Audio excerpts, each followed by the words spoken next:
जय सिया राम, जय सिया राम। अब तो बोले जय सिया राम बोला हूं मैं, अब जय श्री राम भी बोल दो। जय श्री राम। बहुत बहुत धन्यवाद, धन्यवाद। माननीय राज्यपाल महोदय के अभिभाषण के धन्यवाद प्रस्ताव पर मुझे अपने विचार इस पवित्र वेदी पर रखने का सौभाग्य आपने मुझे प्रदान किया।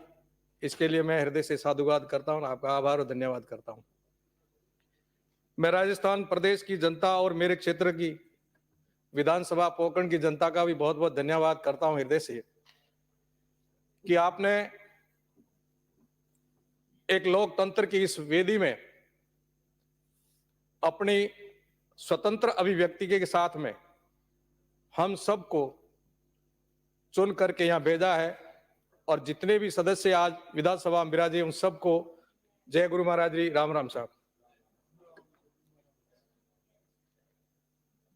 चूंकि मेरा प्रथम बार यहां आना हुआ और पोकरण विधानसभा का मैं धन्यवाद देना चाहता हूं कि 2023 के चुनाव में मैं आप सबसे समर्थन मांगूंगा कि राजस्थान का सर्वाधिक मतदान करके रिकॉर्ड बनाया पोकरण की जनता का, उनको भी धन्यवाद दिया जाए आपके द्वारा।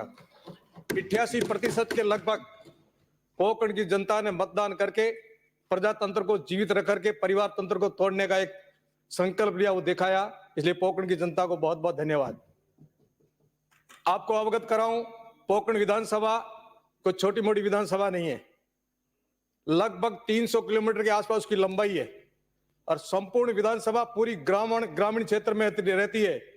कोई बड़ा कस्बा नहीं है। विषम भौगोलिक परिस्थितियां हैं, सामाजिक विषम परिस्थितियां हैं।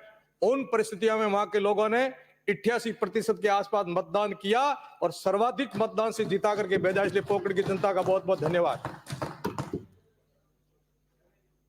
मैं आप सबको पुनः एक शब्द के साथ में मेरी बात की अभिव्यक्ति करूंगा कि हम सब ने यहां आकर के शपथ ली और जब पहली बार हम लोग यहां आए तो ऐसा लगा हमारे विद्यार्थी काल का वो पुनः काल प्रारंभ हो गया। और जब हम गुरु के पास बैठ करके अध्ययन करते थे गुरुकुल में, ठीक ऐसा दृश्य आज मुझे उस समय दिखा और ये देख करके आप सबके बीच में आकर के अपना विद्यार्थी काल भी याद आया और अपना गुरु भी याद आया। और गुरु ने मुझे एक पंक्तियां सिखाई थी, कालो न याता वयमेव याता, तृष्णा न जीर्णा वयमेव जीर्णा, भोगो न भुक्त्वा वयमेव भुक्त्वा। हम सब ने शपथ ली, उस दिन हमारा कार्यकाल प्रारंभ हो गया था और वो कार्यकाल एक एक क्षण एक एक मिनट, जिस दिन हमने शपथ ली उस दिन अपने ऊपर किसी का अपना स्वयं का कोई अधिकार नहीं। जनता का हमारी एक एक श्वास पर अधिकार है और जनता का और राष्ट्र का हमारे ऊपर अधिकार है। उस कर्ज को चुकाने के लिए हमने शपथ ली है कि हम अपने कर्तव्य का निर्वहन करेंगे। सज्जनों, सभापति महोदय, मान्यवर जी, कर्तव्य को अंग्रेजी में ड्यूटी कहेंगे, कर्तव्य को उर्दू में फर्ज कहेंगे, जिम्मेदारी कहेंगे और शास्त्रों और संतों की भाषा में उसको धर्म कहेंगे। और जो धर्म कर्तव्य ड्यूटी नहीं निभाता है अधार्मिक और पापी कहलाता है और वो काल चक्कर के साथ में चलता है। समय किसी की प्रतीक्षा नहीं करता है, समय निरंतर चलता है। उसका नाम है चरैवेति। चरैवेति जो चलता रहता है वो संसार है और वो समय है। समय के साथ हम भी चले जाएंगे, पद भी चला जाएगा, जगह भी छूटेगी, परंतु कुछ चीजें ऐसी रहेगी जो चिर स्थायी स्मृतियों में साथ में रहेगी। वर्तमान काल में किया हुआ काम भविष्य में कुछ न कुछ याद करने लायक कुछ छोड़ के जाएगा। वर्तमान काल ही हमारे लिए सबसे महत्वपूर्ण काल है और भूतकाल के अंदर जो इतिहास आएगा उसमें वर्तमान काल में जिस जिस व्यक्ति ने जो जो भूमिका निभाई है, सकारात्मक भाव से या नकारात्मक भाव से, विकास या विनाश के साथ में खड़े रहने का जो काम किया है, उन सबको उस दृष्टि से आने वाला इतिहास याद करेगा कि ये व्यक्ति, ये विचार, ये समाज, ये क्षेत्र किस विचारधारा के साथ उस समय खड़ा था जब इतिहास के पन्नों में देखा जाएगा। मुझे सौभाग्य मिला है कि अभी अभी 22 तारीख के अंदर जो अयोध्या के अंदर भगवान राम की एक प्रतिष्ठा का भव्य मेला महोत्सव हम सब ने मनाया और उस दिन मुझे गौरव हुआ, गर्व हुआ कि ये भगवाधारी सन्यासी के रूप में और पूरे प्रदेश और देश और दुनिया में जो भगवामय भारत हुआ था उसके लिए हम सब लोग अभिनंदन करते हैं। और नरेंद्र मोदी जी को और इस स्वर्णिम काल में जिन जिन्होंने उनके साथ साथ दिया है, उन सब का स्वर्णिम अक्षरों में नाम लिखा जाएगा। सभापति महोदय, मैं आपसे निवेदन करूंगा कि काल चक्र के साथ साथ में भूमिका बहुत महत्वपूर्ण होती है, और भूमिका ही हमारा सबसे बड़ा, या भूमिका निभाने के लिए हम सब लोग उपस्थित हुए हैं।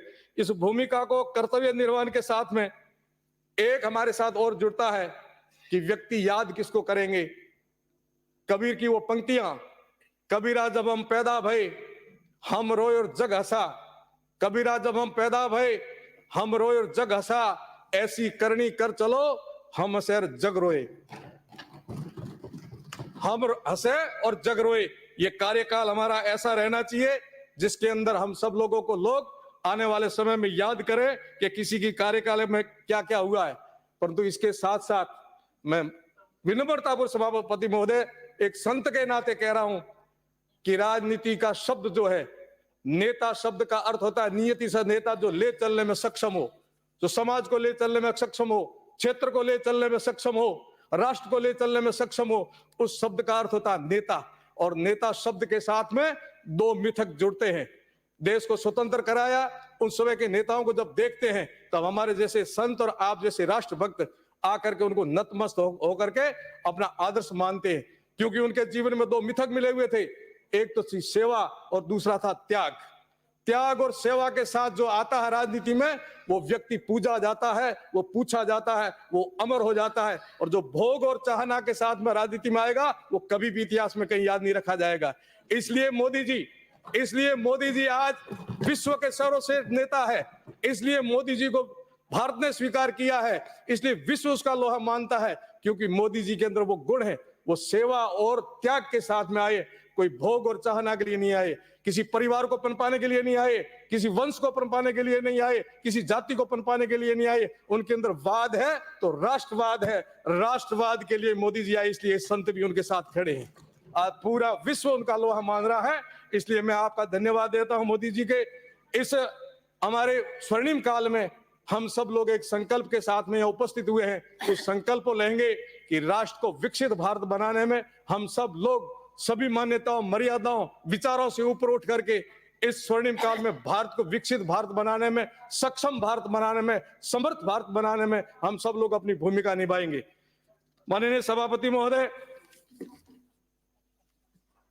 इस राममय भारत को बनाने में केवल वर्तमान युग की नहीं, 500 साल तक जिन साधु महात्मा ने, राम भक्तों ने, भारतीय जनता पार्टी के और देश और दुनिया के सभी राम भक्तों ने जो अपना प्राण न्यौछावर किया, एक प्रतीक्षा के साथ एक बलिदान दिया, उनको भी मैं आज वंदन करता हूं, अभिनंदन करता हूं, श्रद्धांजलि देता हूं, प्रणाम करता हूं कि उनके कारण हम सबको एक नया इतिहास, एक नए युग का प्रारंभ हुआ है और राममय युग प्रारंभ हुआ है। और आइए हम सब लोग राममय युग में मिल करके एक साथ सम गच्छध्वम सम वदध्वम समो मनांसी जानताम देवा भागम यथा पूर्वे संजानाम उपासते। आइए हम सब लोग मिलकर के, राम किसके नहीं थे, राम किसके नहीं है, राम रोम रोम में है, राम प्रत्येक के अंदर है, राम जीव में है, राम अणु में है, राम परमाणु में है, राम विश्व में है, राम तुझ में है, राम मुझ में है, राममय ये संसार है।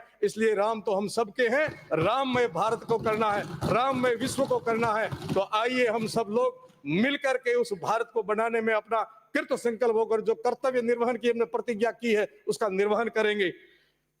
सभापति महोदय, मैं आपसे निवेदन करना चाहता हूं, भगवान राम सिखाते नेतृत्व है, भगवान राम सिखाते रणनीति और भगवान राम सिखाते समाजवाद। मैं सामने बैठे हुए सबसे निवेदन करता हूं कि ये जो समाजवाद की बात है, समरसता, सम्मनत्व, समभाव में, परंतु वो सफल नहीं हो पाई, उसका दुख है। योजनाएं बहुत अच्छी बनाई, मोबाइल ला करके बांटा, वो भी फेल हो गया, किट बांटे, वो भी फेल हो गए। कहां की योजना कहां ला करके फिट करी, कृपया वो भुक्तभोगी राजस्थान की जनता जानती है। और विशेष करके मैं तो कहता हूं, आपने सबसे बड़ा जो हमारे साथ कुठारापात किया राजस्थान में, वो परिसीमन का है। परिसीमन इतना विकृत और बनाया आपने, आज राजस्थान की प्रत्येक जनता भुगत रही है। आपने निहित स्वार्थों के कारण अपने मेंबर कैसे जीते, सरपंच कैसे जीते, जिला परिषद कैसे जीते, एमएलए कैसे जीते, इन सब बातों को ध्यान में रखते हुए 25-25 किलोमीटर दूर एक गांव को तोड़ के दूसरे गांव के साथ जोड़ा है। मेरी पोकरण विधानसभा के अंदर मैं प्रमाण के साथ कहूंगा, ऐसे गांव हैं जिस गांव को जोड़ा तो ग्राम पंचायत के साथ पर सीमा नहीं लगती है, और 25 किलोमीटर कल्पना करो ग्राम का व्यक्ति कैसे जाएगा और क्या करेगा। ये तुष्टि करने की बात कहां से कहां करनी चाहते हो, कितना करना चाहते हो आप लोग। इसलिए ये परिसीमन की बात हो चाहे कुछ भी हो, अत्याचार, अनाचार, व्यभिचार, मैं उस पर कुछ नहीं कहना चाहता हूं, परंतु आपकी योजनाएं आप लाए पर धरातल पर नहीं उतार पाए। जो भी कारण था, जो हुआ सो हुआ, बीती सो बीत गई, अगली विचारो हम सब लोग मिलकर के सक्षम भारत, समृद्ध भारत और मजबूत भारत बनाना अपना संकल्पबद्ध होकर के अपने कार्य को समर्पित करेंगे। अंत में मैं आप सबसे एक बात कहूंगा, सर्वे भवन्तु सुखिनः, सर्वे सन्तु निरामया, सर्वे भद्राणि पश्यन्तु, मां कश्चित् दुःख भाग् भवेत्। इन्हीं भावनाओं के साथ आपने मुझे बोलने का मौका दिया और मैं भगवान से प्रार्थना करूंगा सबको सद्बुद्धि दें और सब हम लोग मिलकर के भारत को विकसित बनाए, राष्ट्र को मजबूत बनाए, प्रदेश को मजबूत बनाए। बहुत बहुत धन्यवाद, बहुत बहुत धन्यवाद।